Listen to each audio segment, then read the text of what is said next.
Seguinte, hoje a gente tem a segunda parte do nosso evento, que a gente espera que a gente consiga construir alguma coisa verdadeira e dentro das nossas limitações, das nossas dificuldades e do que a gente também pôde observar e está construindo a partir das falas de ontem, que eu acho que foram extremamente significativas para as nossas instituições e para o que a gente espera conseguir com esse trabalho tão complexo que é o dimensionamento da força de trabalho.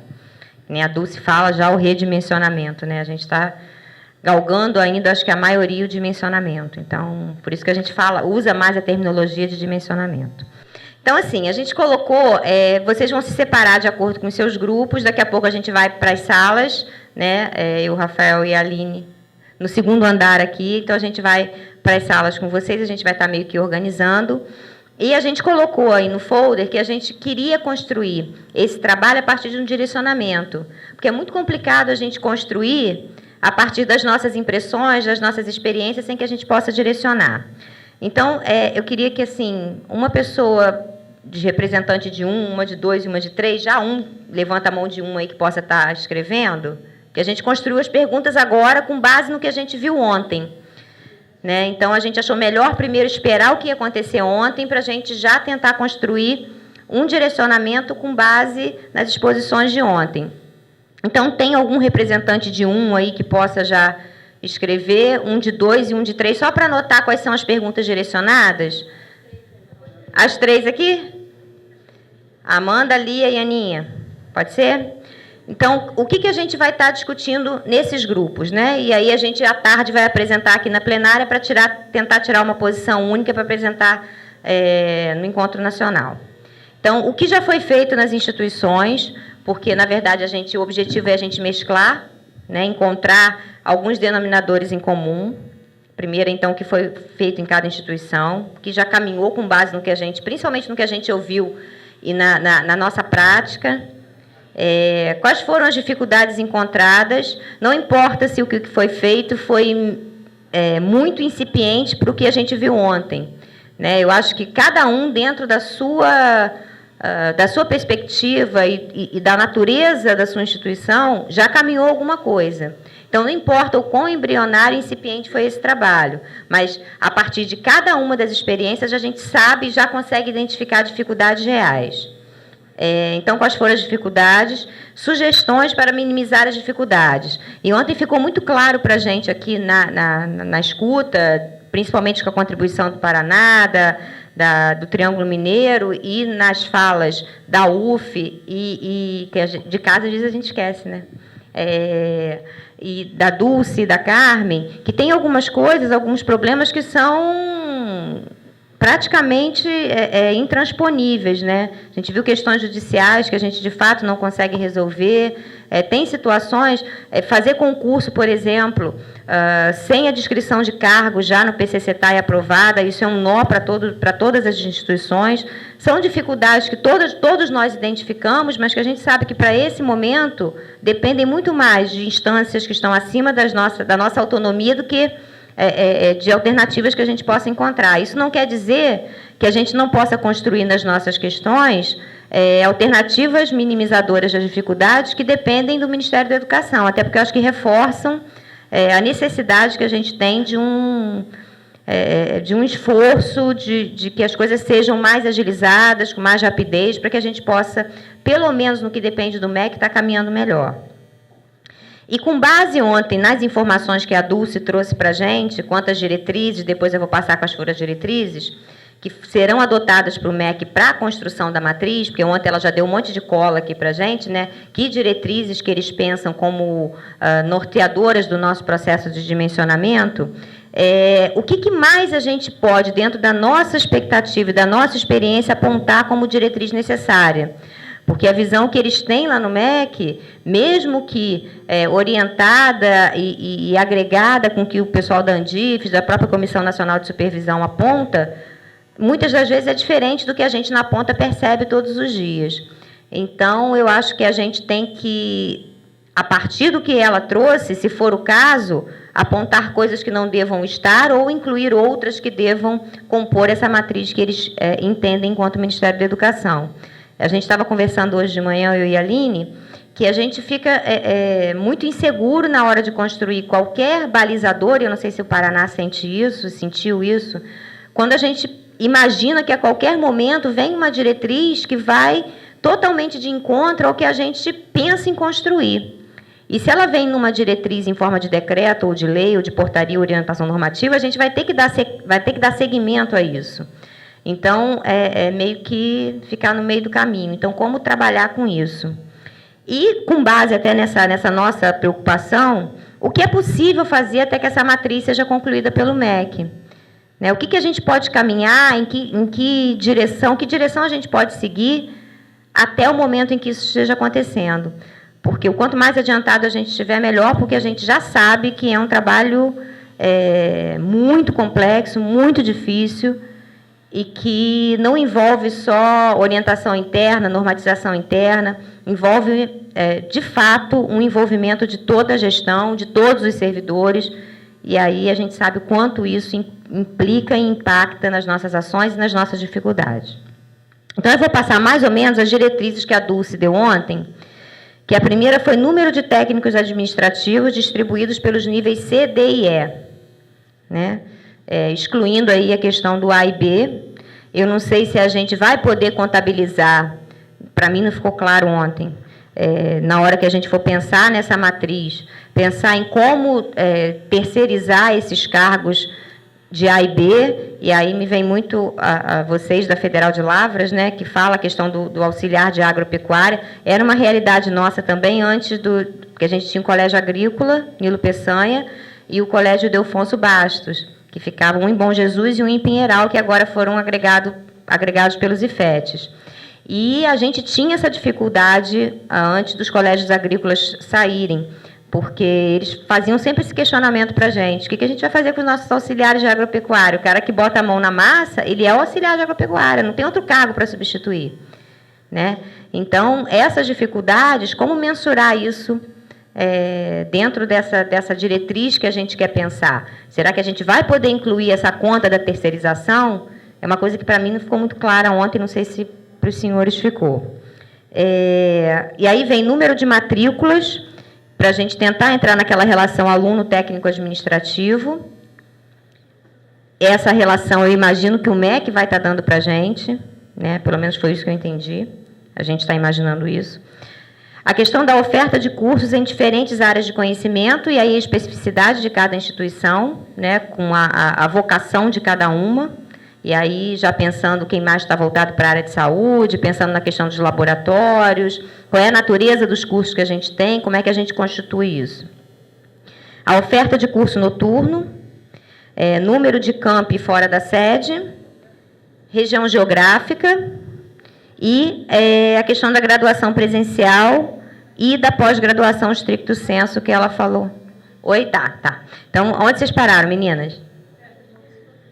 Número de campi fora da sede, né? E aí entra a questão da expansão mesmo, da interiorização. A região geográfica, e aí entra muito, por exemplo, o pessoal que trabalha mais com a questão agropecuária, né, a vocação, dependendo da vocação de cada região geográfica, e a questão do número de graduações e pós-graduações estrito sensu e lato sensu. E ela falou alguma coisa ontem que eu não lembro, Aline, se a gente esqueceu de botar, agora está me... Acho que a Aline não está aqui. Agora está me ocorrendo, não lembro se ela falou alguma coisa de cursos à distância ou presenciais. Não falou, mas eu acho que isso é um indicador, não é? A gente, como essa oferta, essa ampliação de cursos à distância tem sido muito grandes, e a gente tem tido, acredito que essa seja também uma realidade das instituições, a dificuldade no aporte de profissionais com esse tipo de competência, com esse perfil de competência para estar trabalhando com educação à distância. A gente, na UF, a gente realizou durante alguns anos cursos de capacitação à distância. Foi muito bom, muito produtivo. E a gente esbarrou justamente com a estrutura na questão das plataformas. Da plataforma, de quem cuida disso e dos profissionais que têm gabarito e competência técnica para cuidar. Então, assim, é uma preocupação que eu acho que a gente tem que estar apontando nas nossas discussões, porque isso é uma tendência, a gente vai cada vez mais estar trabalhando com isso, e do mesmo jeito que houve ontem a preocupação com a questão dos profissionais de Libras, a gente tem que estar pensando nesses profissionais que vão dar conta dessa outra vertente do processo de aprendizagem.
Dentro a discussão nossa, pelo que eu vi dos demais grupos, ela foi bem objetiva, né?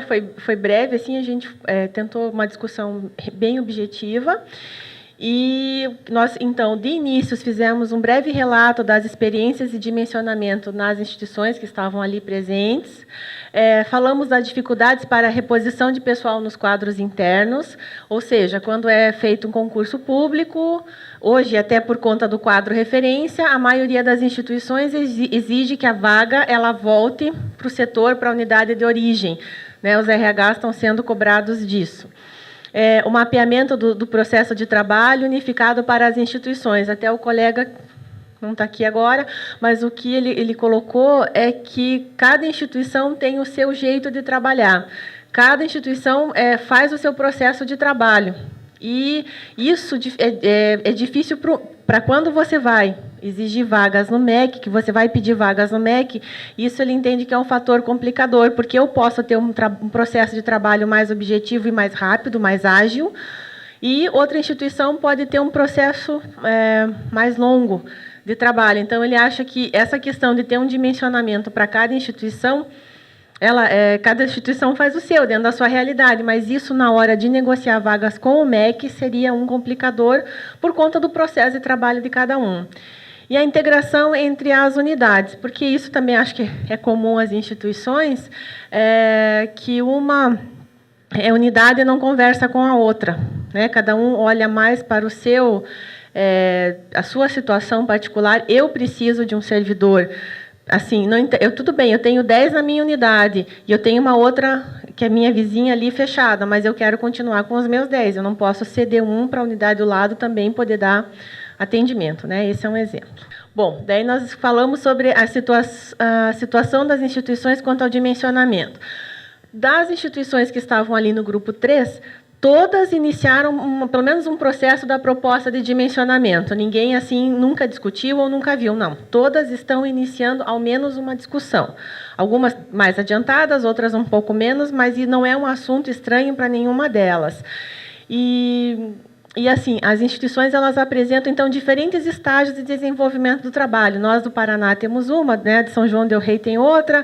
E assim foi. Nós não estamos no mesmo patamar. Um já desenvolveu o mapeamento, outras ainda estão na fase de entrevistas, umas já aplicam, outras não. Quais as dificuldades encontradas? Ali, as dificuldades, né? A falta de diretrizes gerais. Na verdade, cada instituição está trabalhando com aquilo que entendeu correto. Não tem uma diretriz geral do MEC. Então, o que cada uma entendeu necessário. A cultura organizacional, a gente comentou realmente a questão quando até eu comentei que nós da Federal do Paraná, quando a gente eu que fiz entrevista de campo, muita gente, olha, vim fazer um trabalho de dimensionamento, por isso a entrevista. Primeira pergunta, mas o que é dimensionamento? O que é isso? Da onde isso, né? O que vocês vão fazer? Então, culturalmente é um assunto polêmico. Como a gente já comentou aqui, todo mundo acha que você vai tirar um servidor de um lugar, obrigar ele a ir para outro. Não eram servidores da pró-reitoria, eram servidores de diversas unidades da universidade que se propuseram, que foram escolhidos com o perfil adequado para realizar esse trabalho. E nós entendemos, né, Lânia, que isso foi um facilitador para que a gente chegasse no servidor. Até a outra colega comentou, eu com essa cara de menina, chego lá, olha ela lá, eu com essa cara de menina, chego lá fazendo perguntas sobre o trabalho, o que o servidor que é mais antigo, de repente, ele vai dizer, puxa, mas essa menina que está querendo saber da minha vida funcional, então, porque ela é bolsista, né? Então, isso que a gente está comentando. O bolsista, às vezes, a dificuldade dele, por ser jovem, às vezes é um pessoal mais antigo do quadro, ele ter essa dificuldade de fazer esse relato aos bolsistas. Então, a questão do servidor, ele seria um facilitador nesse sentido. E a dificuldade, então, essa dificuldade dos bolsistas obterem a credibilidade. Falta um sistema... Bom, isso acho que é bem geral, né? A falta de um sistema informatizado para a compilação de dados, e a gente também gostaria de ter relatório, porque é um trabalho longo de você fazer as entrevistas, de lançar, né, os dados que você tem. Com certeza é um instrumento rico para você obter resultados mais efetivos num prazo mais ágil, mas há a dificuldade, que eu vi que é comum, de ter alguém que desenvolva um sistema para que a gente lance mão desse instrumento. E o ambiente organizacional muito variado, né? Ou seja, a gente tem uma universidade, ela tem um ambiente de saúde, o ambiente de humanas, o ambiente engenharia e por aí vai, né? A tecnologia, e ciências exatas e por aí vai. Então você vai ter servidores com vários perfis, né? De vários cargos. E nós temos realmente um número muito grande de cargos. Por quê? Até a gente comentou. Será que a variável, né, a RAT de 15 para 1, ela é válida para a área de saúde, que tem que dar um atendimento pormenorizado? Então, ela é a mesma? Será que ela é a mesma para a área do assistente em administração? Então, foi essa discussão. E por aí vai, né, dentro dos vários cargos que existem no PCCETAI. Bom, sugestão para minimizar essas dificuldades. Bom, o que a gente já está fazendo, né, que são as parcerias com outras instituições, para que quem ainda não iniciou um estudo não precise necessariamente começar do zero. Claro que cada um vai adequar isso à sua realidade, mas que pelo menos conheça modelos já existentes para que veja qual é aquele que pode lhe ajudar a ser o ponto de partida daquele que você quer construir. A sensibilização da instituição, a gente também conversou que não adianta chegar lá e tentar implantar esse trabalho, mesmo que seja do iniciozinho lá, aquela entrevista, se a universidade, se todos os servidores, chefes, etc., tanto docentes quanto técnico-administrativos, não estiverem sensibilizados para o trabalho. Então, tem que explicar, tem que conversar e sensibilizar para que os servidores, né, no modo geral, possam entender. O apoio da administração superior ou da administração central, cada um chama de um jeito. Por quê? Porque se não houver um apoio do reitor, dos pró-reitores, ou seja lá como for diretores, né, como for a estrutura de cada um, a gente sabe da grande dificuldade que vai ter, porque qualquer coisa nova que nós tentamos implementar, a ideia inicial é assim, puxa, isso vai dar trabalho, puxa, isso vai mexer no meu canto, que está ali, estou sossegado, estou bem. Né? Então, além da sensibilização, se não tiver esse apoio da administração, nós entendemos que também é um fator que poderia dificultar. Envolvimento de profissionais de outras áreas desde o início do trabalho. Nós estávamos conversando com a colega que é estatística, e o que ela nos relatou é assim, puxa, quando me convidaram para participar do trabalho, já tinha um formulário que, na prática, não ajudava muito nos trabalhos estatísticos. Precisava ter alguns dados para que ela depois possa trabalhar os dados, e não tinha, e o modelo já estava pronto. Então, se você já inicia com o grupo que vai as diversas áreas que podem te ajudar no dimensionamento, isso com certeza é facilitador. E utilizar as experiências de outras instituições para iniciar o trabalho. Ou seja, a gente tentar divulgar ao máximo. Nós, por exemplo, da Federal do Paraná, temos no nosso site ali os passos, né, Lânia, do dimensionamento, que todo mundo pode acessar. Nós apresentamos aqui ontem. E, assim, a instituição que já tiver instrumentos e que possa divulgar para ajudar as demais, a gente pediria que isso fosse providenciado, né? E 4, o que é possível fazer até o momento a partir das diretrizes definidas pelo MEC, que são aquelas, né, do início. Bom, considerar no dimensionamento MEC as licenças e os afastamentos dos servidores técnico-administrativos e a inclusão dos alunos matriculados em EAD. Ou seja, trabalhamos o dimensionamento, trabalhamos com aquele quadro, mas cada um tem a sua realidade, mas eu tenho um número muito grande de servidores afastados. Ou é a famosa licença gestante, que agora está em moda, ou é a licença para tratamento de saúde, ou é afastamento para estudo, porque, na verdade, o próprio PCCETAI nos traz essa realidade que é do servidor técnico-administrativo. Ele tem a pretensão, sim, de fazer o seu mestrado, ele tem a pretensão, sim, de fazer o seu doutorado, e a própria lei nos dá esse direito. Portanto, agora, qual é a dificuldade de eu sair para o meu mestrado, para o meu doutorado, se eu não consigo ninguém para estar no meu lugar e eu sou aquela única pessoa que faz aquela tarefa? Então, do MEC, pelo menos tentar pensar nessa variável, que é a questão das licenças e afastamentos, que é a inclusão dos matriculados em EAD, que até a Patrícia, né, colocou realmente. Os alunos de EAD, eles não entram no cálculo do dimensionamento do MEC, mas nós trabalhamos para eles, né? Na verdade, tem servidores à disposição, ela até colocou, você colocou, tem um coordenador, eu tenho alguém que me dá orientação, portanto, deveria entrar sim, até porque aumentaria o número de alunos em relação ao nosso atendimento, porque, de alguma forma, a universidade oferece sim, né, atividades, serviços para poder atender os alunos de EAD. E aí a questão da RAT, ela ser diferenciada por área de conhecimento. A gente também não chegou exatamente num denominador, mas como eu coloquei no início, é muito complicado você dizer, olha, com certeza, um servidor técnico para 15 alunos da área administrativa, isso seria relativamente tranquilo. Mas, quando você pensa, principalmente para as instituições que têm hospital, será que um profissional da enfermagem, ou que nem aquela questão que a gente colocou, de agora em diante, questão de acompanhamento de estágio, não necessariamente tem que ser feito por um docente, mas você tem que ter um profissional odontólogo, um terapeuta ocupacional, para fazer esse acompanhamento. Então, que, de repente, a gente possa pensar também essa especificidade que, com certeza, cada instituição federal de ensino tem a sua.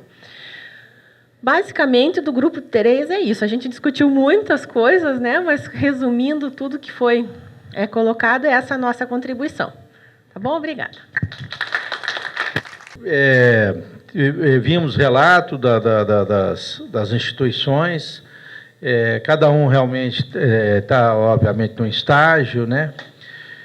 E, bom, com relação a isso, a gente, né, praticamente concluiu que nós temos, né, pessoas aí, instituições que já estão num patamar que aquelas iniciantes devem, até é bom realmente ter essa experiência como, né, um início aí de atividade. E a conclusão é que todos querem fazer um dimensionamento da melhor forma possível, precisam.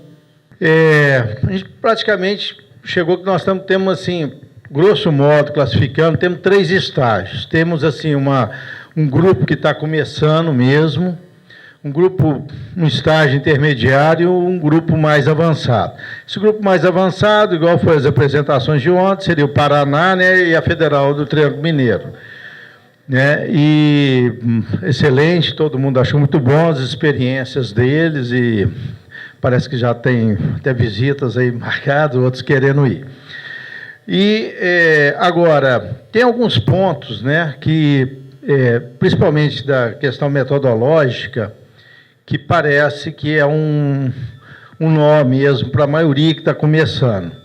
Então, por quê? Primeiro que as experiências desses nem sempre são, né, facilmente customizadas, né, nas instituições da gente pelas suas especificidades, peculiaridades.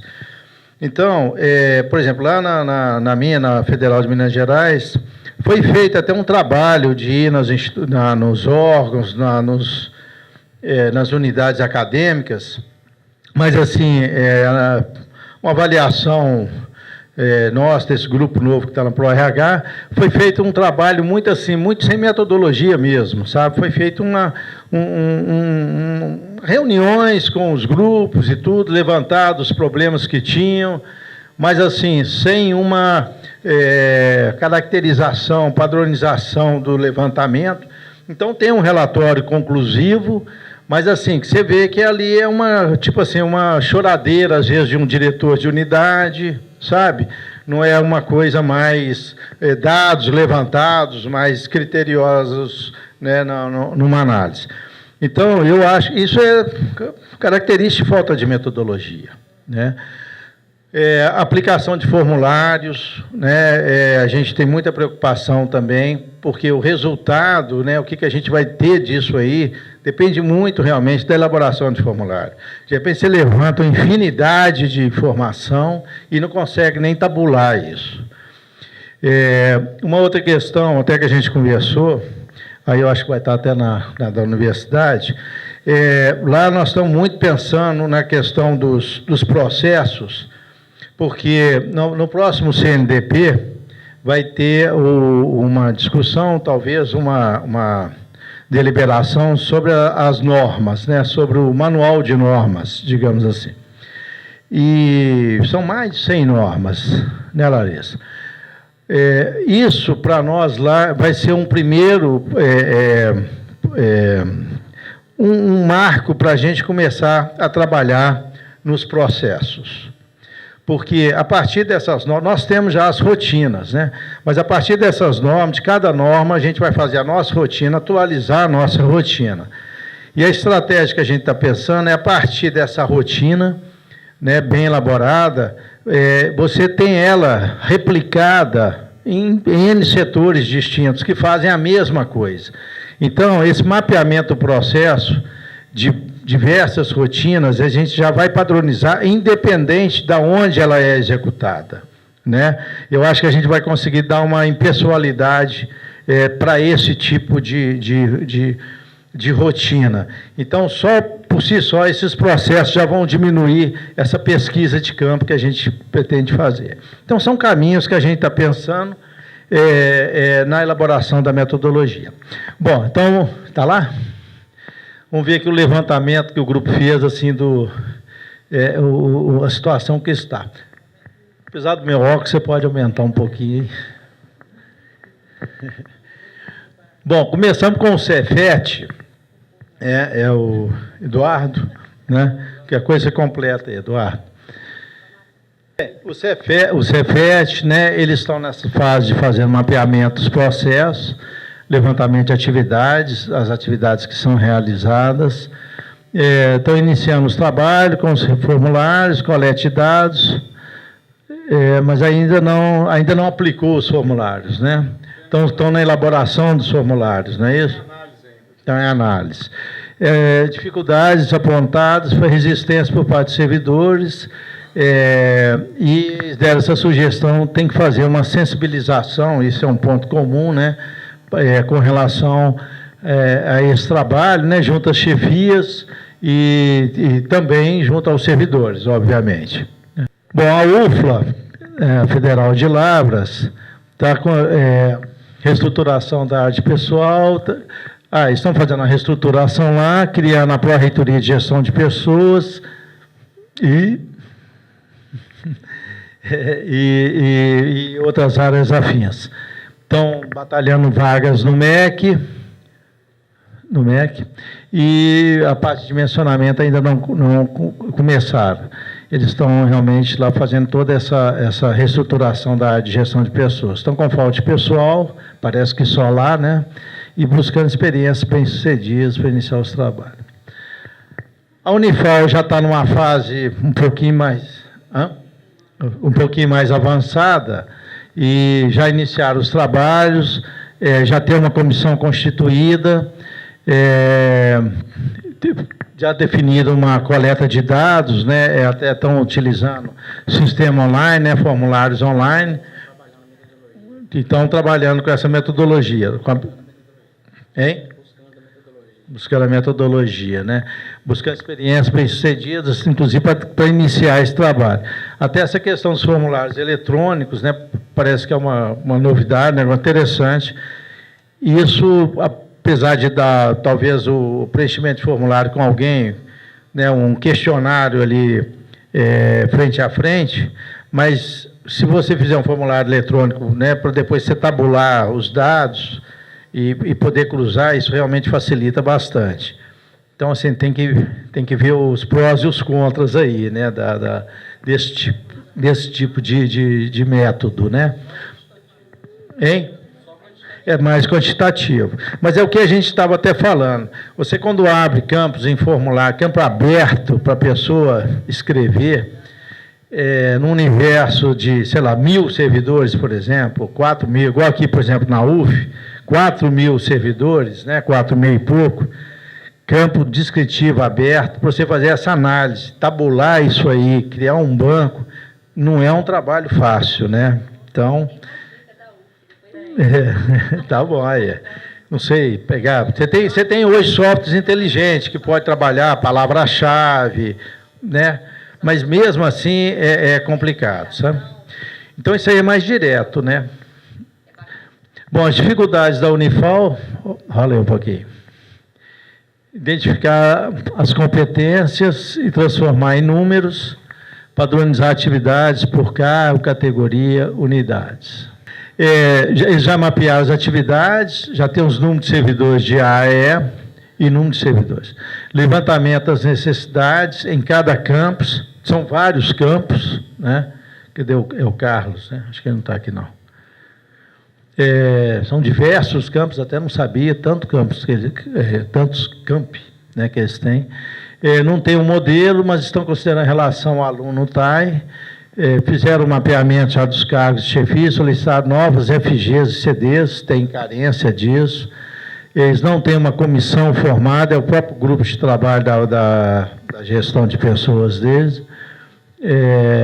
A diretoria de gestão de pessoas, dificuldades, vários cargos extintos, em extinção, falta de resposta atrás do MEC, eles estão com alguns concursos lá, não conseguiram a liberação das vagas para preencher, e reclamou também daquela questão da atualização do sistema SIAP, que até a Carmen comentou aqui, muitas vezes você entra com os dados tão somente para rodar a folha, e nós lá na UFMG também temos esse problema da parte de qualificação, isso parece que é algo muito comum.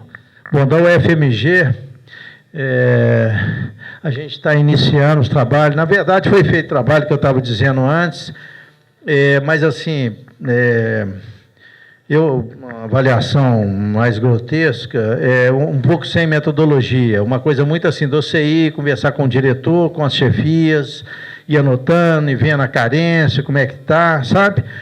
Isso é um relatório até interessante, tudo assim, mais em termos de qualificação, mas assim, para você mapear aquilo ali, transformar realmente em um dimensionamento, ele precisa ter muito mais dado. Então, a gente vai realmente agora considerá-lo, mas começar construir uma metodologia e trabalhar em cima disso. A gente tem aquela questão que eu falei das normas, é uma coisa que a gente quer partir dela, das normas, para criar essas rotinas, pelo menos as rotinas da área de pessoal. né, que eu acho que é um grande volume hoje. Uma grande reclamação que a gente tem lá na ProRH, lá é Pró-Reitoria de Recursos Humanos, não é de gestão, é de pessoas de recursos humanos, de docentes, principalmente, e outros de técnico também, são com relação às rotinas da área de pessoal. É uma solicitação de afastamento do país que demora, é uma solicitação, às vezes até de férias, né, cancelamento, ou aquele monte de licença. Então, assim, o grande volume de reclamação que a gente tem é com relação às rotinas da área mesmo de pessoal, né? E mesmo porque as reclamações, talvez, de outras rotinas, né, executadas por técnicos da área acadêmica e tudo mais, normalmente vão mais para outras pró-reitorias. Mas a gente vê que o volume maior mesmo da universidade são as rotinas da área de pessoal. Como as normas, né, elas abrangem praticamente todos isso, né, e, inclusive, eu não sei se esse é o fórum, eu até tinha conversado já com a Carmen e tudo, não sei se é o momento, mas uma questão, eu acho assim, essas normas importantíssimas, né, Larissa? Então, tinha uma proposta, a gente tinha conversado, tipo assim, são as você sabe quantas normas que são? Umas 100, vamos supor que fosse umas 100, 150. Então, qualquer proposta, tipo assim, pegar umas 10 universidades, umas 10 instituições que queiram engajar nesse processo e dividir essas 150 normas nessas 10. Por exemplo, cada uma ficaria em torno de 15, responsável por 15 normas, durante um período, por exemplo, 2 anos. E a cada 2 CNDP, coisa que eu valha, essas 15 haveria uma circulação, entendeu? Então, as 15 que a UFMG, por exemplo, cuidou, passa para outra e a UFMG pega outras 15. O que é olhar essas normas? A instituição, ela ficaria responsável em atualizar essas normas. Saiu qualquer lei que bate ali com uma dessas normas que eu sou responsável, eu teria vamos falar obrigação, pode ser forte, né? Mas eu teria a obrigação, né? O compromisso, obrigado, eu vi mais bonito, né? Eu teria o compromisso de atualizar essas normas. Mas o meu entendimento poderia não ser o correto até. Então, tipo assim, a gente teria um repositório, pode pôr isso até na própria UFMG, no qual teria a norma antiga, poria no repositório a nova proposta da nova norma, ela ficaria sob júdice aí por um mês, coisa que o valham, ou 15 dias, e depois disso, juntando as sugestões todas, a gente teria a nova norma já sacramentada, e ela passaria a compor o repositório atual de normas da área de pessoal, entendeu?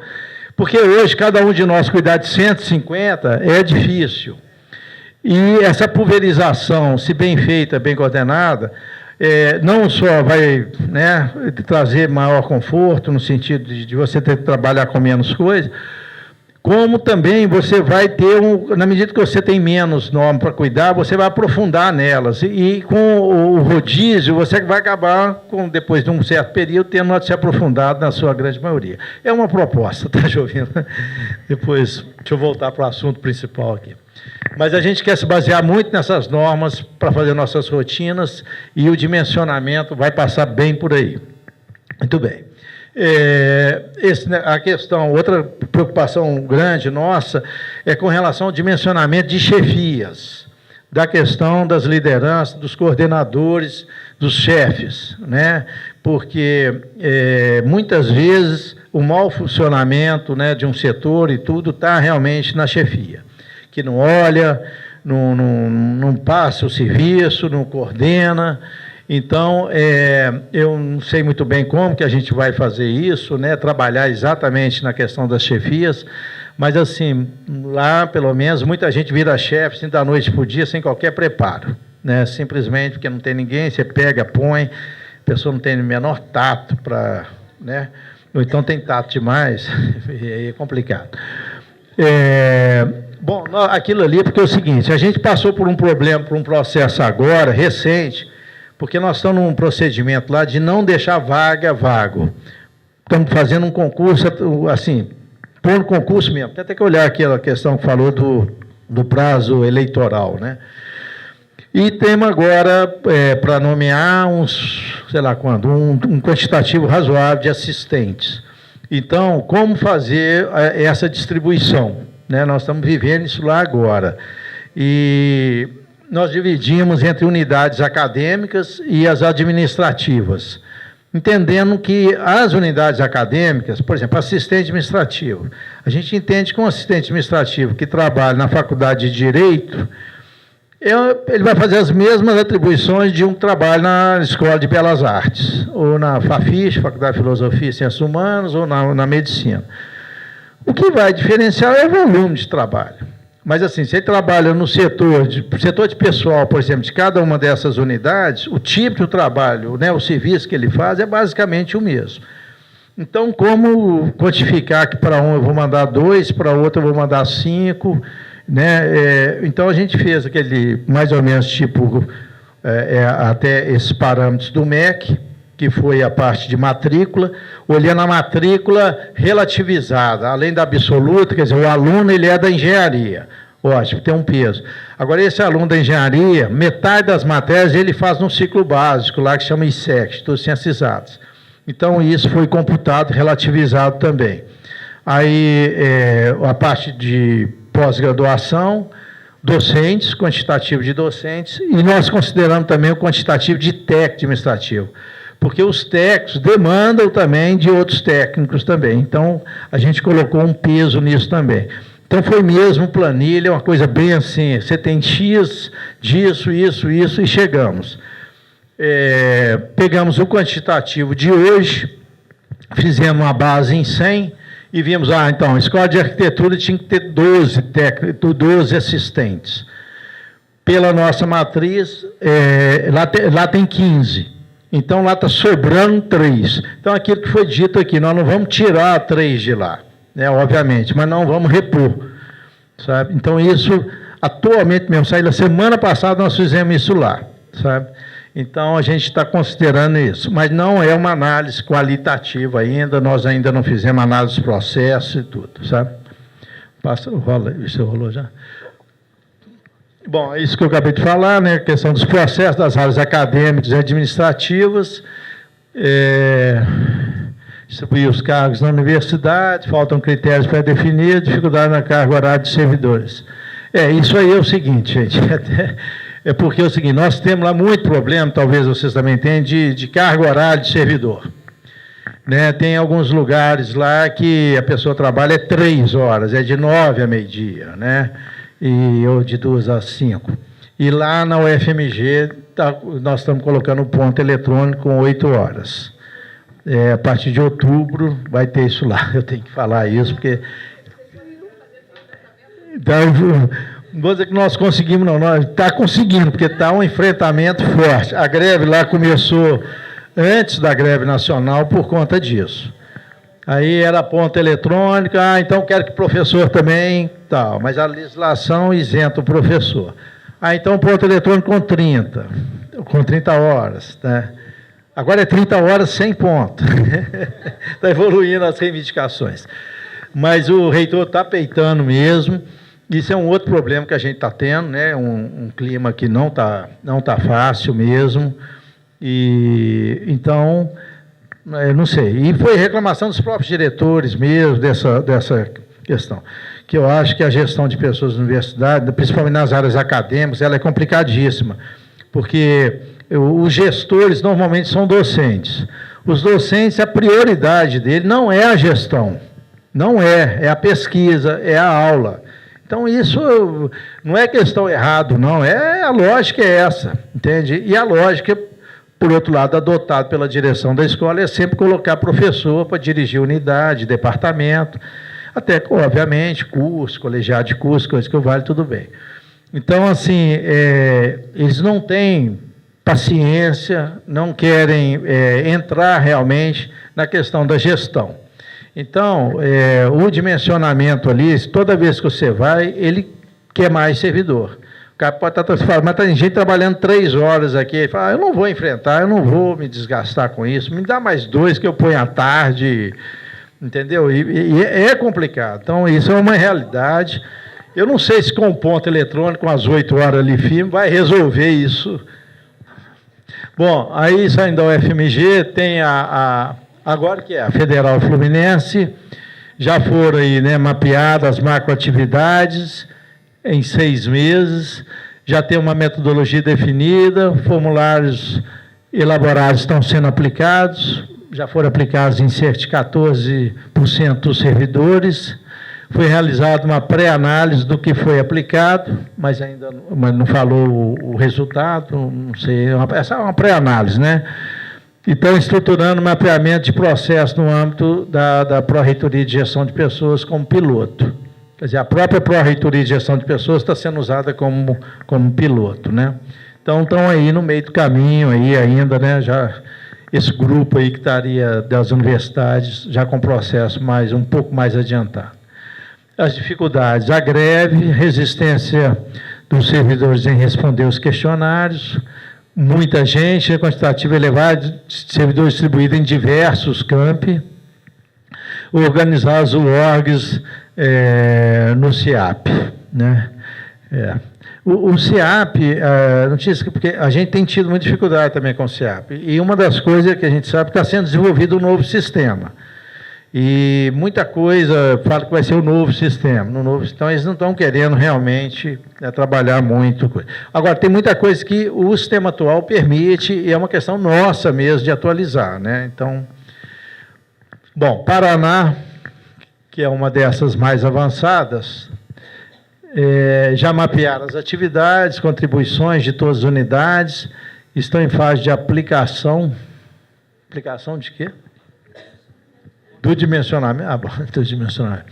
Estratégia. Bom, sensibilizar, um negócio muito importante, né, que ressaltou bastante, sensibilizar os servidores, fizeram um pacto com as chefias para não haver aquelas remoções de servidores, não haveriam remoções de servidores, a menos que fosse comum acordo, o que trouxe mais tranquilidade, né? Lá a gente já faz isso bem com docente, né? Então, quer dizer, com o QRSTA, né, com quadro de referência, aí aqueles locais que supostamente têm um excesso, né, pelo dimensionamento, vocês, quando há uma aposentadoria, alguma coisa, vocês, a princípio, não repõem, conversam, mostrando a realidade, e vocês têm dados, né, tem levantamento, tem um trabalho para mostrar. Isso está sendo, de certa forma, convincente, né, como você disse lá. Bacana, isso é ótimo, né? Porque, igual eu falei lá, lugar que tem pouca gente, se você não tem como muita coisa discutir, o cara quer mais, sempre mais, né? A questão da sensibilização, né, que foi muito importante, ela foi feita em 2 etapas. Primeiro com a administração superior, que tiveram o apoio, né? Vocês tiveram todo o apoio, né, da administração superior. Depois por setor, mostrando o que é o dimensionamento. Ô, Rafael, roda um pouquinho para nós. Elaboração de metodologia e sensibilização. A metodologia e a sensibilização levou 1 ano e meio, né? A metodologia é oriunda do modelo lá do professor Antônio Peralta, né, da Federal Juiz de Fora. A validação foi realizada junto aos servidores de chefias, o que resulta em credibilidade no resultado. O dimensionamento não é só números, indicadores de desempenho não é definido. Qualitativo é feito junto ao setor. Está funcionando para a distribuição de novos servidores, tem sido aceito pelas chefias. É considerado perfil as atividades que são realizadas. Ao encaminhar o servidor, não é considerado somente a matriz, mas também aspectos qualitativos e se o perfil está alinhado com as atividades. Ótimo. Isso, o mapeamento possibilita a mudança na estrutura e nas rotinas, o que otimiza a força de trabalho. Terceirizados, entrevistas coletivas, identificando o que faz e como faz. Não são contabilizados na matriz para não mascarar a necessidade de servidor do quadro. Estão trabalhando para desvincular pessoas, para institucionar como um programa da Pró-Reitoria de Gestão de Pessoas.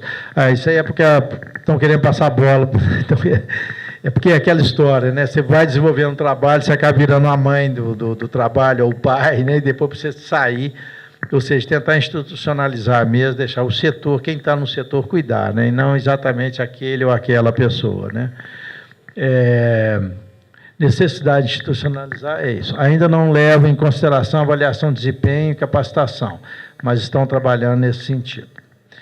As principais dificuldades que eles enfrentaram lá no Paraná, e têm enfrentado, né, atualmente, não tem uma equipe trabalhando exclusivamente com atualização, não tem um sistema online, é feito via Excel, o seu também, né?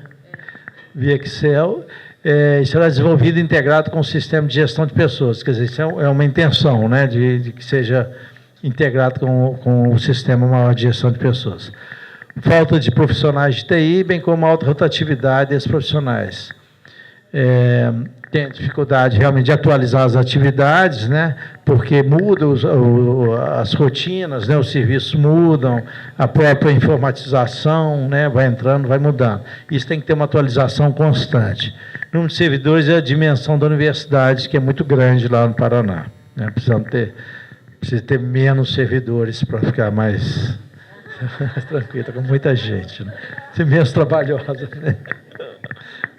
Brincadeira.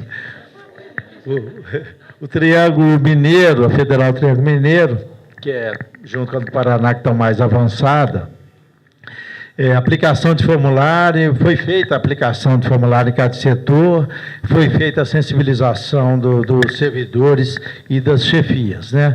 Já desenvolveram a metodologia e já aplicaram ela. Estão fechando o relatório final.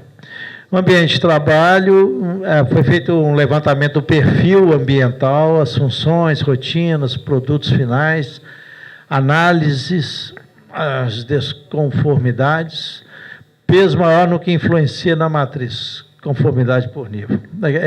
Foi dado peso, né? Extrai a demanda por ambiente por cargo, resultando dos cálculos matemáticos. Aí eles entram em uns cálculos matemáticos para, inclusive, dimensionar aquela redução, né? Criar até o redutor, não é? De servidores.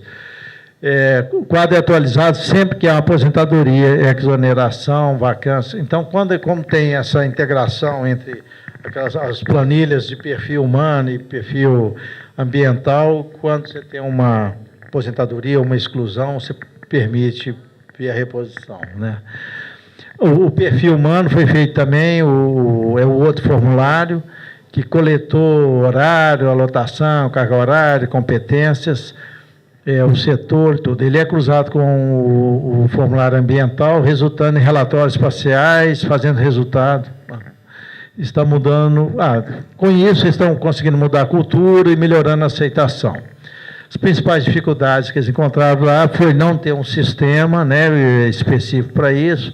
Eles também fazem esse controle com planilhas de Excel e também não tem servidores trabalhando exclusivamente com isso.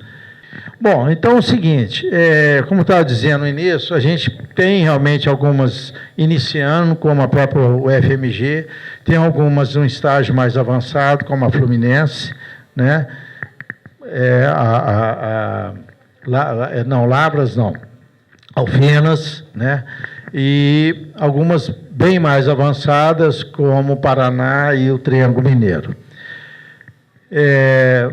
Bom, com relação às diretrizes ali, sugestões de parâmetros para o MEC, na verdade a gente discutiu lá, não achamos muito, não.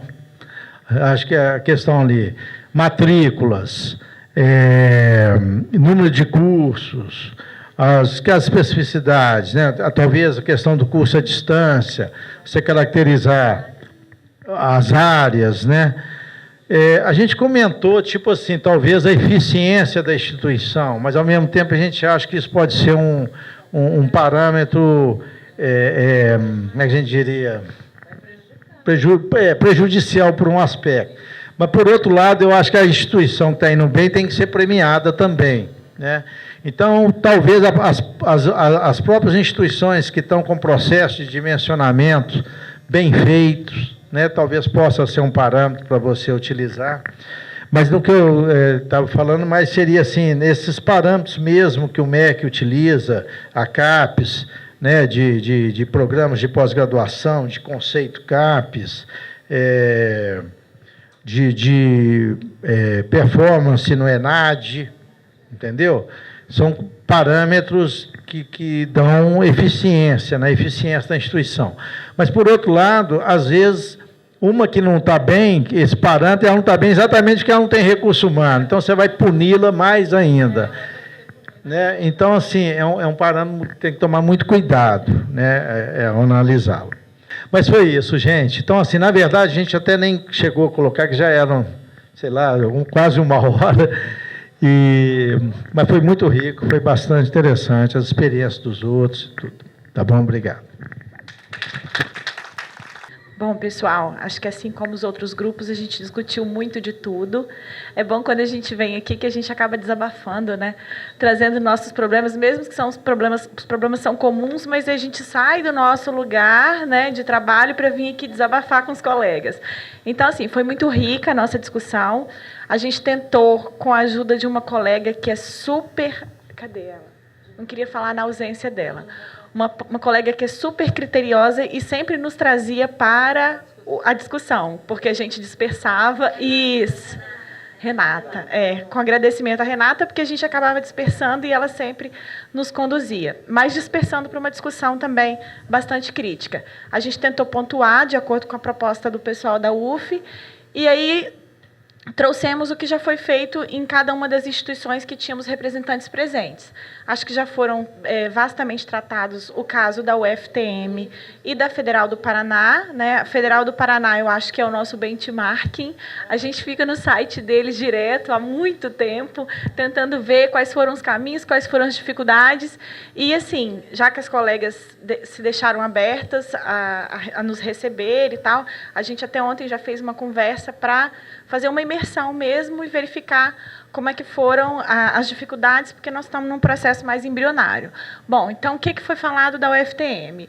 Eles fizeram uma abordagem com os servidores, como foi explanado ontem, e estão no estágio de validação dos dados que foram coletados, utilizam a planilha Excel, foi até depois, acho que é difícil dissociar a pergunta 1 e a pergunta 2, que fala das dificuldades, porque ao mesmo tempo que a gente vai falando do que foi feito, a gente vai tratando aquilo que não deu certo, ou então que ao final se colocou como um obstáculo ou como um dificultador.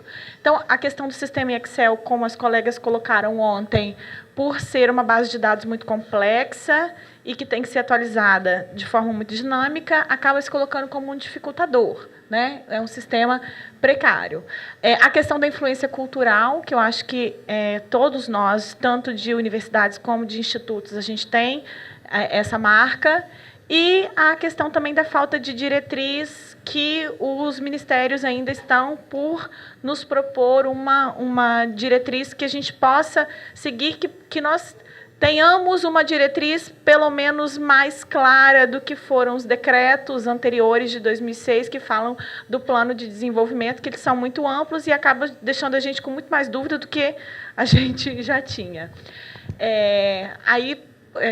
Utilizou-se material de dados da UFPR, né, fizeram a questão do benchmarking, já passaram pelas fases de abordagem, mapeamento e alimentação do banco de dados. Estão na fase de validação, como nós já dissemos.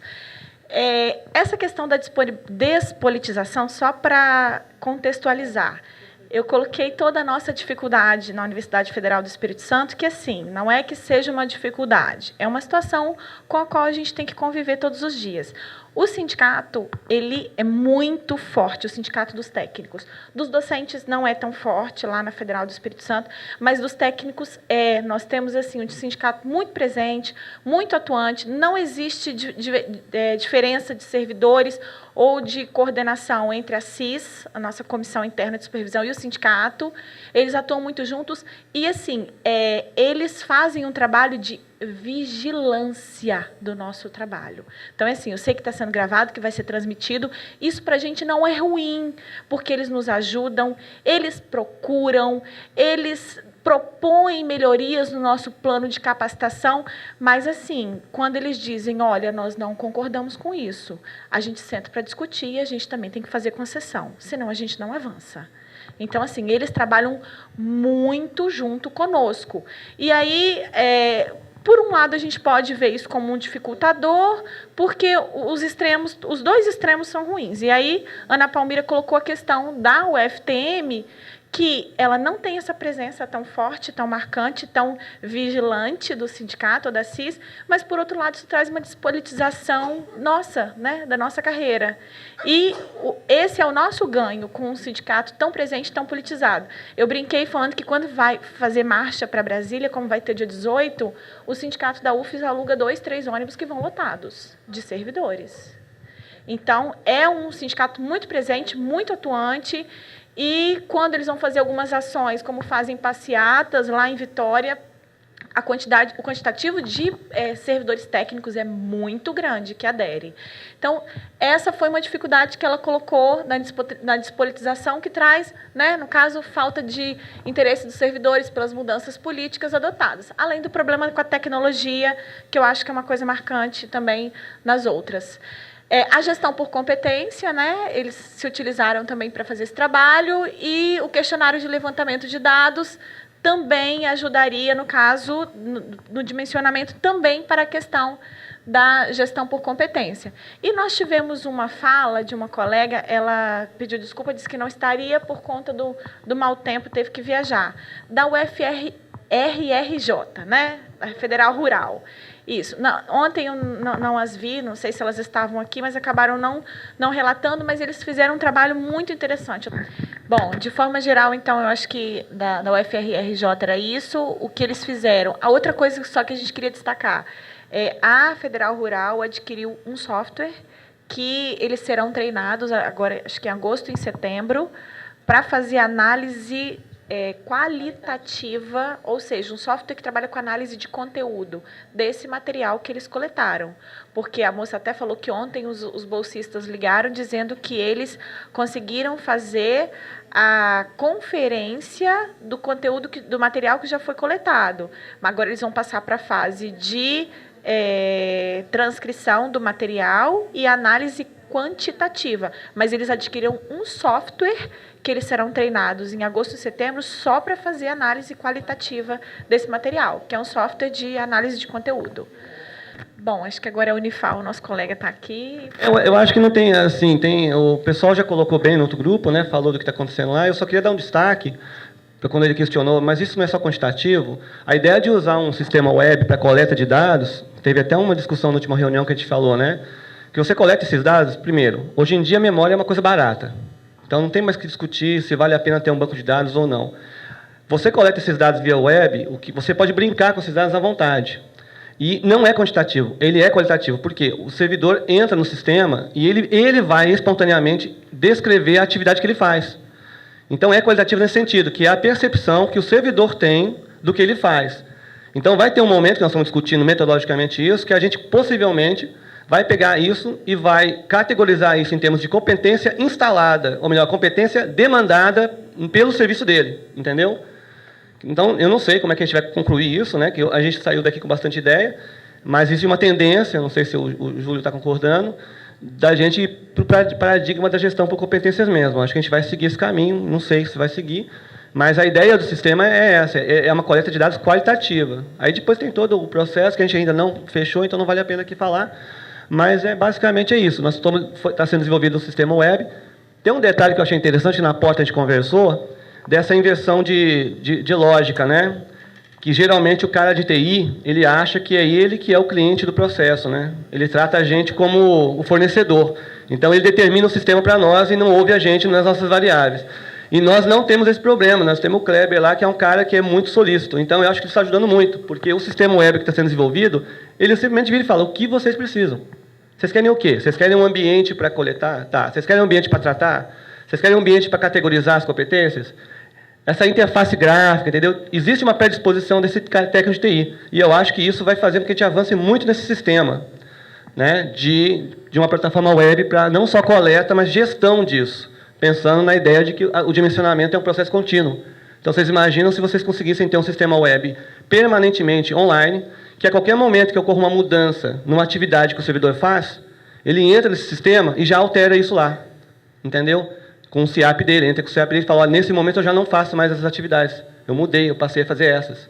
Então, esse sistema automaticamente começa a gerar uma nova categoria de atividades. Então, é nesse sentido que eu acho que talvez caminhe o sistema web lá, não sei. Vamos conversar sobre isso. Mas é aí. E aí, da Federal do Espírito Santo, né, eu aqui como representante, o que a gente discutiu?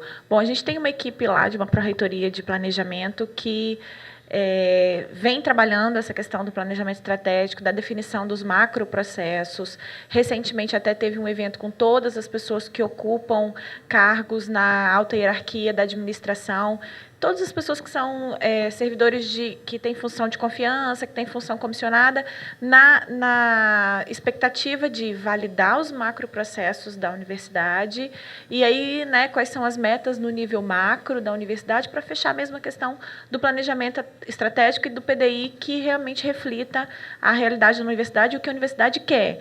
Então, nesse sentido, acho que a gente já está bem avançado. Daí, desse trabalho, nós partiremos para a definição das metas, né, setoriais até chegar nas metas individuais. Acho que esse é o nosso próximo desafio, ir a campo para poder ouvir as pessoas, para poder conhecer os processos, para então partir para a questão do mapeamento das competências, para direcionar o trabalho, tanto para o dimensionamento quanto para gestão por competência. Mais uma vez falando de uma dificuldade que a gente tem por um lado e de uma força que a gente tem por outro, que é o pessoal que é sindicalizado, que luta pela nossa carreira, mas, assim, em alguns momentos no trabalho, a gente faz algumas concessões com eles, mas eles buscam muito também nos ajudar no sentido de que trazem muitas ideias. Por exemplo, o nosso programa de avaliação de desempenho, ele tinha uma característica até 2009. Nós compusemos uma comissão mista do pessoal da gestão de pessoas com a CIS, com o sindicato. Fizemos toda uma nova roupagem para o programa, também com a ajuda deles. Então, essa eu acho que é uma marca que a gente tem e que, nesse momento, a gente precisa trazê-los mais para junto de nós para que a gente consiga ir para o nível micro, né? Para a definição tanto das competências quanto dos processos no nível micro, para conhecer, de fato, a universidade no nível organizacional. E aí uma especificidade que nós temos também são muitos servidores no último nível da carreira. E, assim, não só maduros de universidade, como também no que diz respeito à vivência que possuem, e estão no nível 416, alguns até que ainda correm muito atrás, fazem curso independente de que vai ter progressão ou não, mas faz curso, participa e está envolvido com os processos da universidade. Outros nem tanto. Então, isso para a gente, eu até dei um exemplo do pessoal, nós finalizamos o programa de avaliação de desempenho recentemente, o número de servidores que está no nível 416 e que simplesmente não participa. O nosso sistema de avaliação ele é todo online, e aí o servidor recebe uma senha, com o CIAP e a senha dele ele acessa os instrumentos para fazer a avaliação 360 graus. A gente trabalha com autoavaliação, avaliação da equipe, avaliação da chefia, avaliação do usuário, e muita gente no 416 não participa. A gente sensibilizou no começo do ano, a gente fez reuniões em vários setores. Nós temos também os campi do interior e temos o hospital universitário. Fizemos muitas reuniões, mas eles simplesmente não aderem porque acham que eu não tenho mais progressão. Eu não tenho mais para onde progredir, então eu não participo. Isso para a gente é uma dificuldade, embora muitos deles estejam correndo atrás da conquista da qualificação, do incentivo à qualificação. Muitos de nível fundamental estão buscando o ensino médio, graduação, especialização, para que conquistem uma melhor situação na aposentadoria. Então, isso nos dificulta, tanto na gestão por competência, quanto no dimensionamento, porque são pessoas que estão ali na universidade esperando só o momento de aposentar, infelizmente. Acho que agora a gente já passa para a parte dos problemas, né?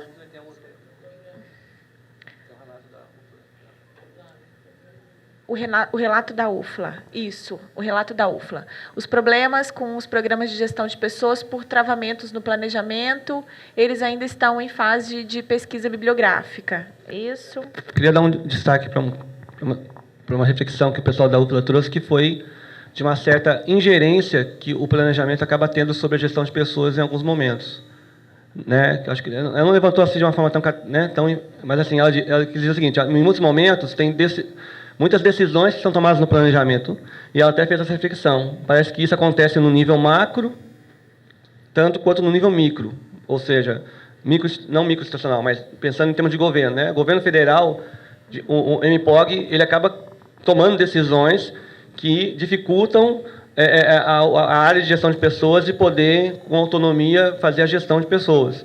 Então, você fala que dentro da universidade acaba, em alguns momentos, acontecendo também, pelo que eu entendi isso. Às vezes, por exemplo, a questão do mapeamento de processo, né? Às vezes há uma dificuldade nessa relação. Assim, ela deixou isso meio que... Né? Acho que a gente colocou também o exemplo quando da aprovação do banco de professor equivalente e agora com os indicativos do quadro de referência.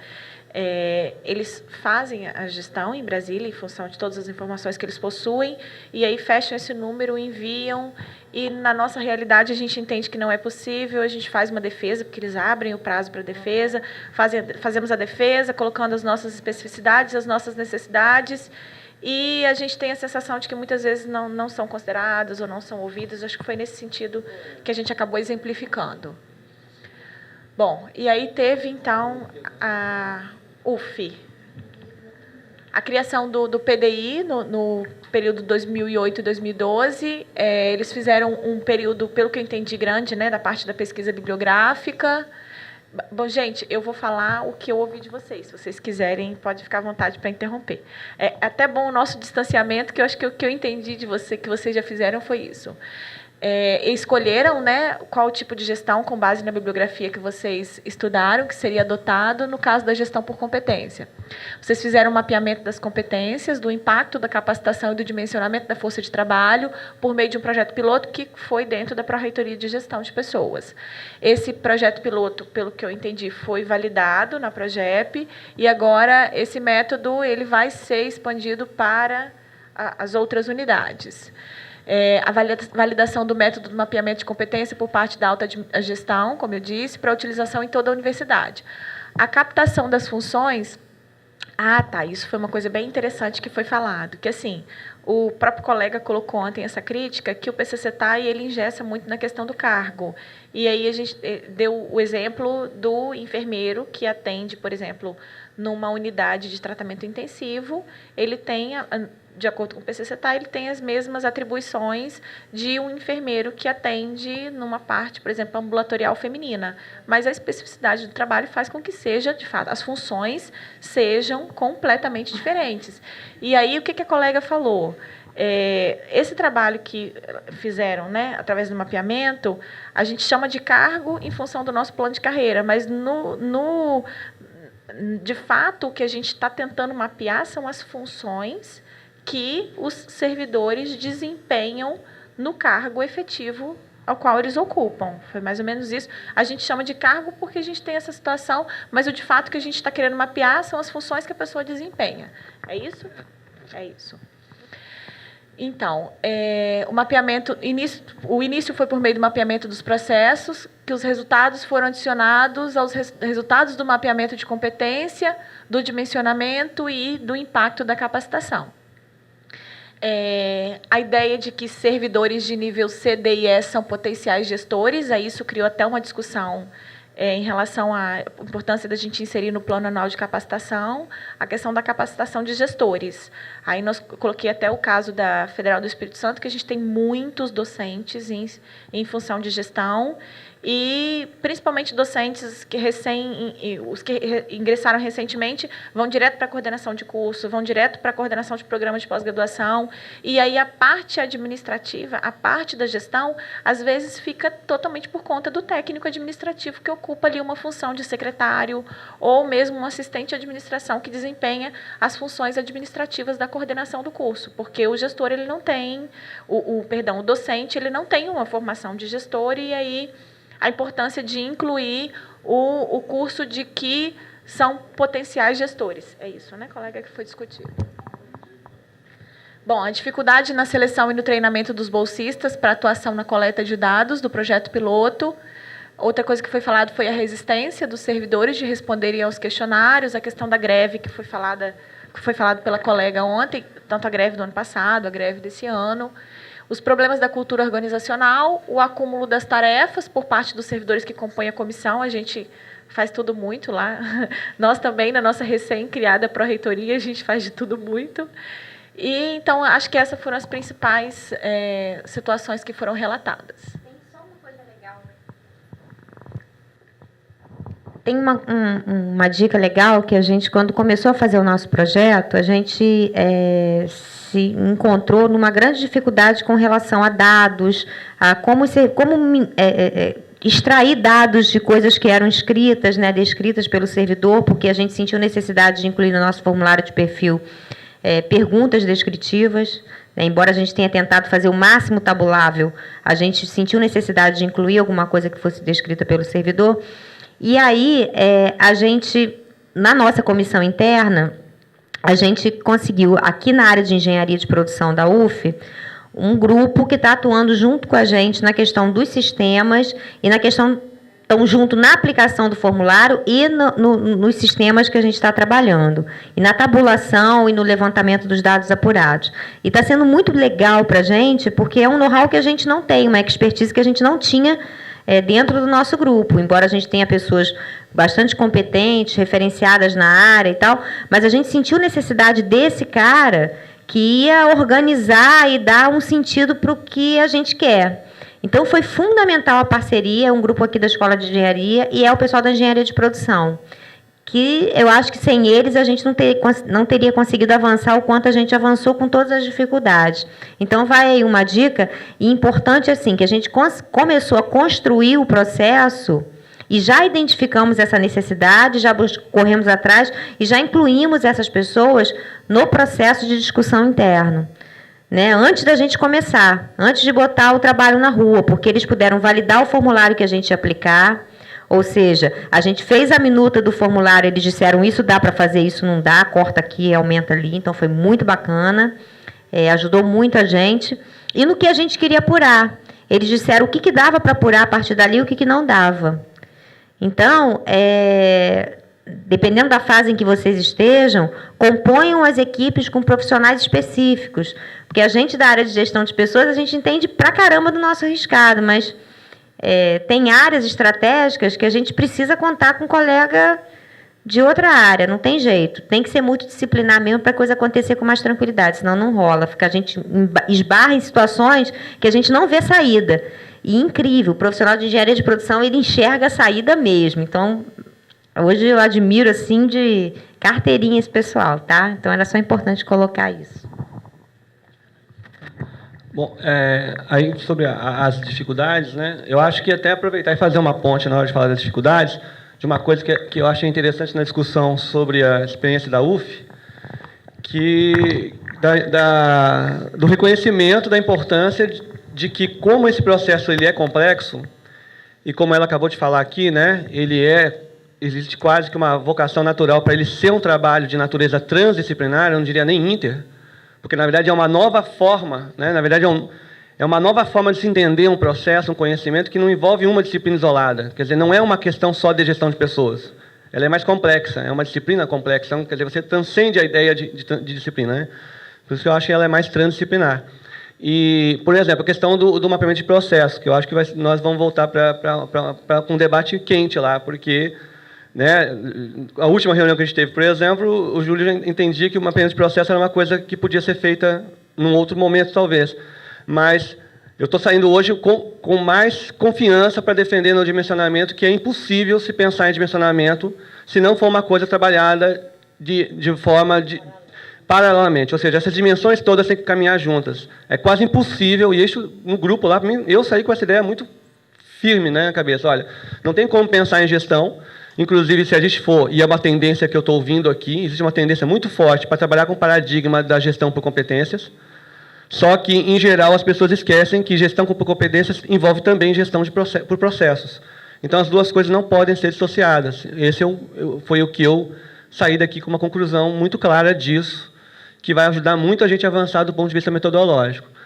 E aí, então, entrando nas dificuldades, eu acho que uma grande dificuldade, aí nós tentamos fazer uma síntese, né? Essa questão, por exemplo, da falta de tecnologia e um problema de gestão, que é de gestão não só de pessoas, mas de gestão de gestão de conhecimento, gestão de informação e conhecimento institucional.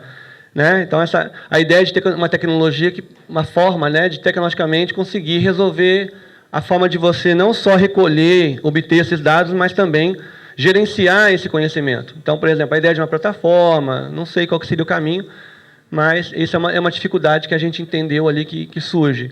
Né? Falta de pessoal para coleta, dependendo do contexto, novamente, né? Porque, por exemplo, no nosso caso, eu acho que nós vamos ter esse problema, mas no caso de 4.300 servidores, a tecnologia pode ajudar, mas aí tem um aspecto qualitativo.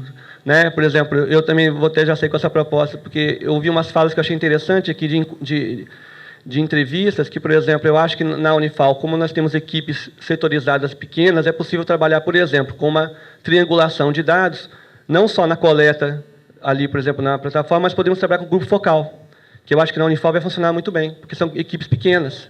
Então, é possível você triangular e tirar uma conclusão, porque às vezes o servidor tem uma percepção, o chefe tem outra, mas com o grupo focal você consegue tirar uma síntese triangular. Então, eu acho que na Unifal isso seria uma metodologia que para nós seria interessante.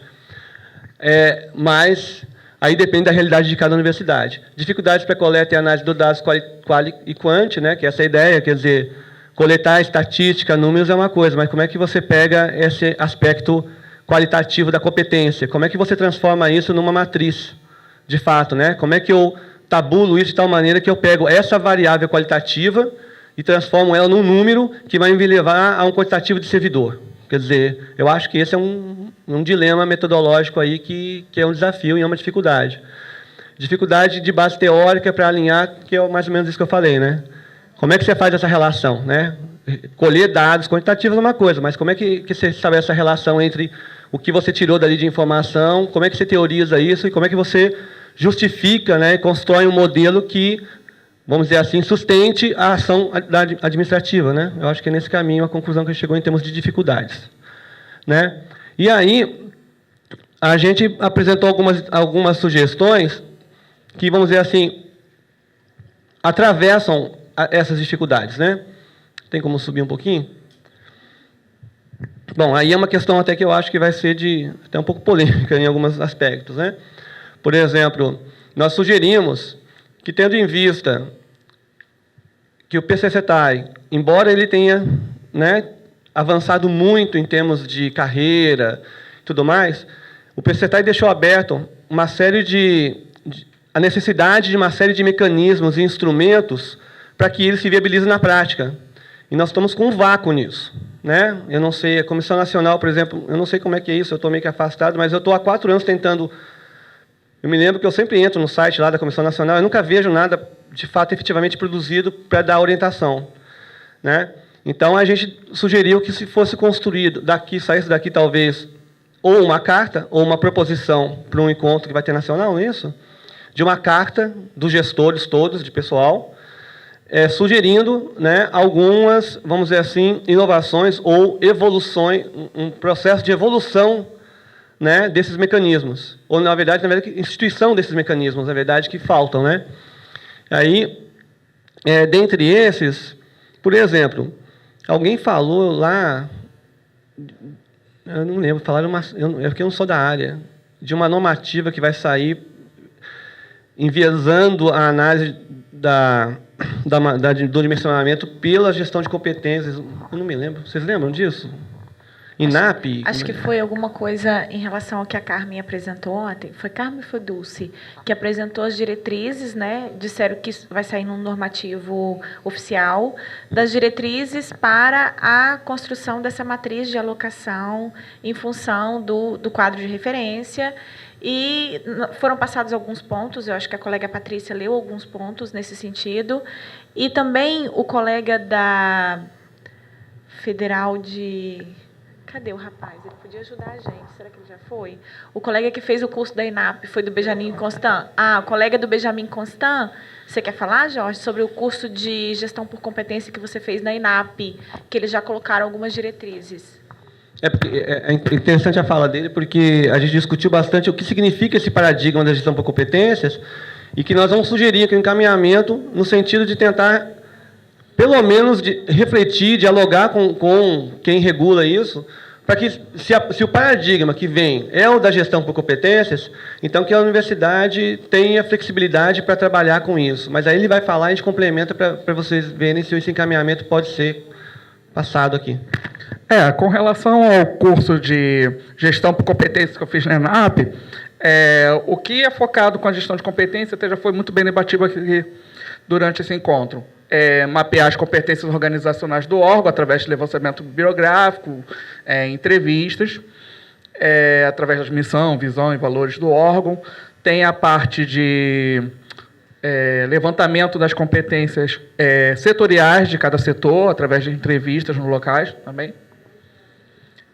E, por último, o levantamento junto aos servidores para pegar as competências individuais. Nisso tudo mapeado, você mapeando as competências ligadas a todo o órgão, você juntar com a competência que tem na casa e, com isso, captar os gaps para poder fazer a realocação ou, então, capacitação visando o melhoramento das competências no órgão.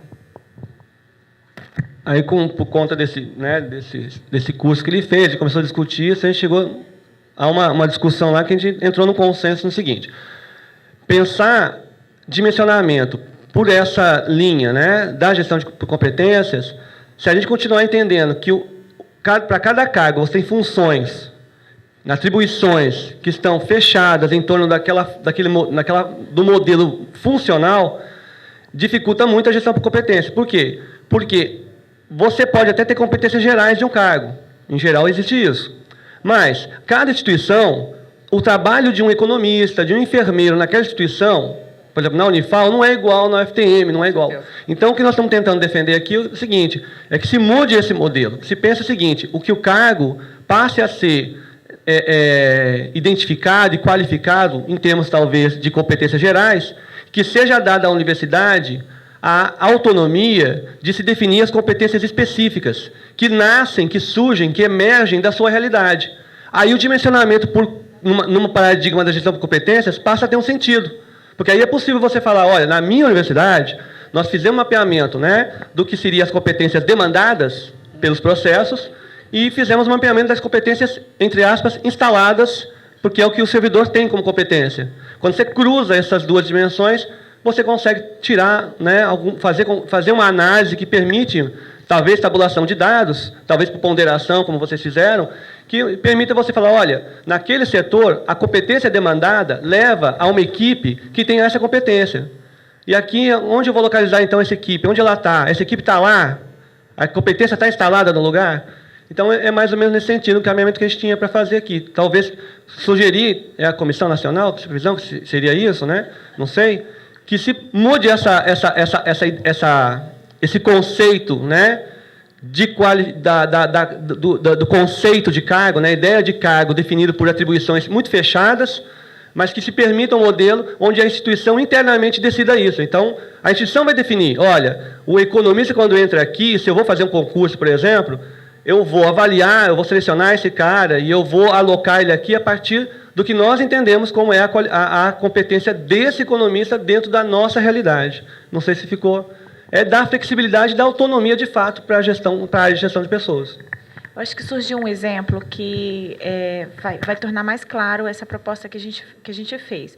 Por exemplo, pelo que foi falado, as diretrizes que virão em relação à matriz de alocação de cargo, considerando o quadro de referência, ela virá mais ou menos por instituição, considerando a área geográfica, aqueles pontos que foram colocados, quantidade de técnico, quantidade de curso presencial, de graduação e pós-graduação estricto sensu, e entre outras variáveis. E aí o que foi colocado como exemplo? As universidades que possuem muitos cursos na área de saúde, os cursos de graduação na área de saúde demandam muitos servidores técnicos para os laboratórios, para as atividades que os técnicos apoiam a graduação. O que acaba acontecendo? Esses cursos de graduação na área de saúde acabam sugando a maior parte do quadro de servidores técnicos e os outros cursos na área de ciências exatas, na área de ciências jurídicas e econômicas, acabam ficando com um número mínimo de servidores, às vezes até escasso, muitos laboratórios sem ninguém. Por quê? Porque os cursos na área de saúde acabam pegando tudo, senão não funciona, senão o curso não vai acontecer. Então, a proposta seria de analisar não a instituição como um bloco, mas analisar também por área.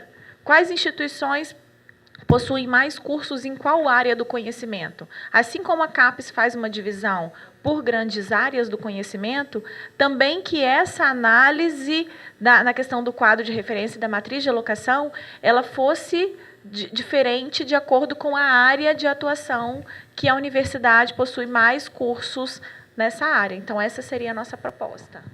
Na verdade, ela teria, então, duas linhas, né? Uma que é essa da definição dos cargos, que eles passassem a ser entendidos pelo paradigma da competência, entendendo que, quando entra na instituição, a instituição vai ter essa autoridade para definir aqui dentro as competências específicas desse cargo seriam essas. E uma outra linha que tem a ver, que é essa que ela falou. Porque o que a gente discutiu foi o seguinte, que essa lógica de você ter um modelo, por exemplo, falar assim, olha, nas universidades federais, o quantitativo de professor, eu acho que ela falou isso, né? O quantitativo de professor poderia ser 1 para cada 25 alunos. 1 para 18 alunos, né? 1 para 18, né? E assim, para o planejamento, aí volta aquela questão da ingerência do planejamento. Para o planejamento, ele vai lá, faz as contas dele, fala, olha, financeiramente isso é o ideal. Só que quando entra na universidade, do ponto de vista da qualidade do que você oferece, não é o ideal. Porque as instituições têm realidades diferentes. Né? Então, essa é uma outra. Eu acho que as duas coisas estão relacionadas, mas tanto que a gente questiona esse negócio. Essa ideia do RAP, né, dessas relações, que a gente acha ela muito perversa. Ela é muito sacana. E aí eles definem essa matriz lá em cima, mas ignoram uma realidade local. Então, uma outra ideia era, vocês querem definir assim, então? Vocês acham que esse é o melhor indicador? Tudo bem, mas então que pelo menos se repense, talvez, uma categorização disso. Então, você fala, olha, vamos pegar o exemplo aí, vamos pegar a minha realidade, tá? Porque é o que eu conheço, então eu vou falar dela. A Unifal. A Unifal sempre nasceu como uma universidade voltada para a área de saúde. Hoje, ela tem cursos na área de humanas e na área de tecnológicas. Né? Então, cada universidade, talvez, ela teria, de uma forma ponderada também, né, essas relações, né, relação de aluno técnico, aluno, ou professor técnico, não sei como é que seria definido isso, mas, né, entendendo que você tem as áreas. Então, olha, nessa área eu tenho essa relação, nessa outra área eu tenho essa relação, nessa outra área eu tenho uma relação. E aí você computa o que seria o total de servidores ou professores que essa universidade deveria ter. Agora, se você fazer isso genericamente, algumas universidades você vai ter uma depreciação, você vai ter uma degradação dessas relações dentro da instituição, porque você vai ter aquela história, você vai ter um curso de saúde, é o exemplo aqui, quando a gente assusta, algumas universidades apresentam números de técnicos aqui, né? A Unifal ela tem hoje 5.000 alunos, e ela vai no final do Reúne chegar a 7.000. Então a gente chega ali e vê os números, né? Tipo a FTM, sem querer polemizar, mas a gente fica assustado. Peraí, eles têm 4.000 alunos e tem 1.300 técnicos, a gente tem 250 técnicos, como é que pode isso? Porque não tem... Exatamente. Então, a gente começa a ver que eles têm um hospital. Nós vamos criar um curso de medicina lá sem hospital. Então, no nosso caso, a gente vai precisar ter essa demanda de técnico, porque o hospital vai contratar os técnicos. Então, tem que saber equacionar isso. Não dá para ser um indicador assim, entendeu? Amplo, raso, que não considera a realidade da instituição.